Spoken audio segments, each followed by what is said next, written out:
Real estate is one of the most popular investments in the world. From small apartments to large office buildings, property has helped many people build long-term wealth. But not all real estate investments work the same way. Some investors focus on cash flow, others focus on capital gains, and some try to combine both. So how does real estate investing actually work, and what should beginners understand before entering the property market? Today, we're going to decode these ideas together. Welcome to Decode Advanced English on Wealth by Hana House, where we break down English through finance, investing, and real-world thinking. In our previous lesson, we talked about the difference between business owners and investors. Today, we explore one of the most common assets investors choose, real estate. But before investing in property, it's important to understand the different strategies and risks involved. To understand how real estate investing works, let's listen to our experts, Alistair and Victoria. The industry of real estate is vast. Some people find success in residential property, others in commercial properties. And then there are REITs, which allow investors to put money in real estate without direct ownership. Real estate is surely a great wealth builder. Real estate has long been considered one of the most reliable ways to build wealth. Indeed, but investors often approach property with very different objectives. Some investors focus primarily on capital appreciation, Which means purchasing property with the expectation that its value will rise over time. Others prefer properties that generate cash flow through rental income. Quite right. Rental properties can provide a steady stream of income. Although managing tenants and maintenance can require considerable effort. And of course, some investors aim to combine both strategies.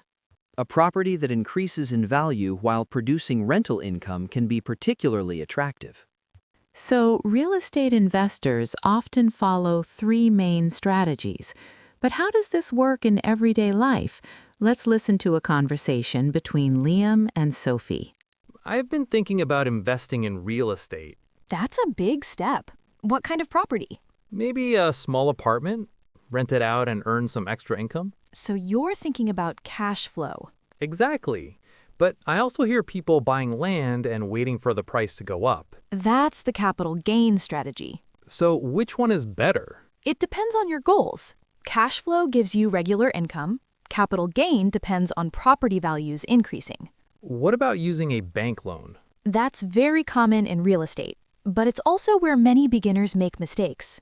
What kind of mistakes? They don't fully understand the loan agreement with the bank.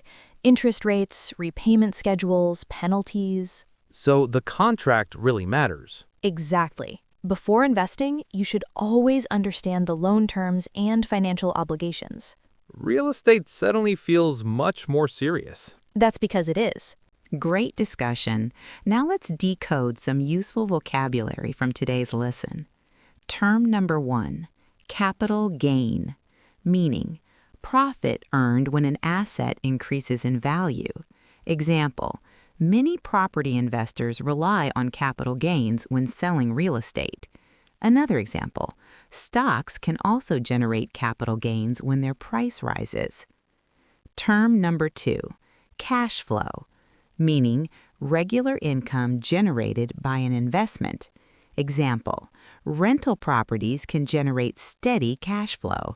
Another example, some businesses produce strong monthly cash flow for their owners.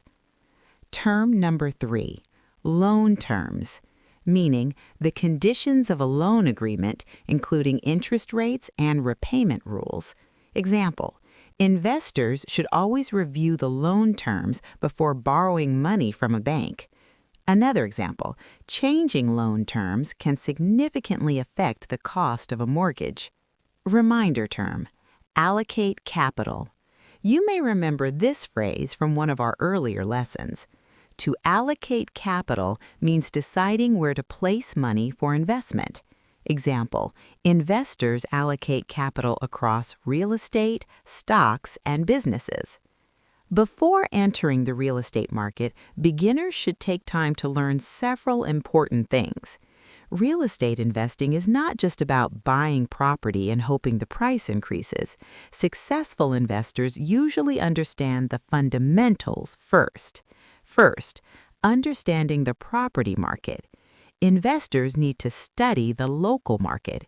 Property prices, population growth, infrastructure, and economic development all affect property value.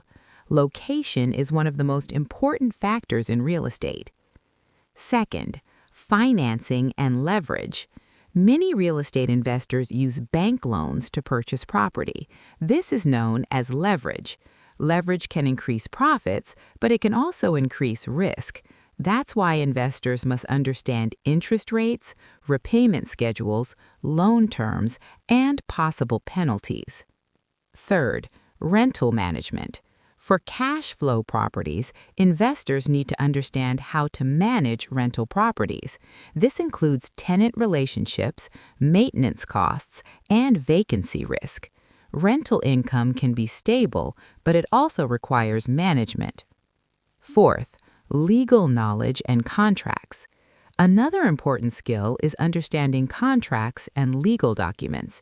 This includes property purchase contracts, bank loan agreements, and ownership regulations. Even a small misunderstanding in a contract can lead to serious financial problems. Finally, long-term thinking. Real estate is usually a long-term investment. Markets may rise and fall in the short term. Successful investors focus on long-term value instead of quick profits. Real estate investors usually follow three major strategies: capital gain strategy, buying property and waiting for its value to increase; cash flow strategy, buying property that produces rental income; and hybrid strategy, combining both appreciation and rental income. But no matter which strategy investors choose, successful investors usually do one thing first: they educate themselves before entering the market. Thanks for learning with Decode Advanced English on Wealth by Hana House. Today we explored how people invest in real estate and the difference between cash flow and capital gains. But here's something interesting. These two investment ideas are not limited to property. In fact, most investments in the world can be classified into two main types: cash flow investments or capital gain investments. In the next lesson, we'll explore how these ideas apply to stocks, businesses, and many other assets. You've been watching Decode Advanced English on Wealth by Hana House, where English meets finance, investing, and real-world thinking. See you in the next lesson.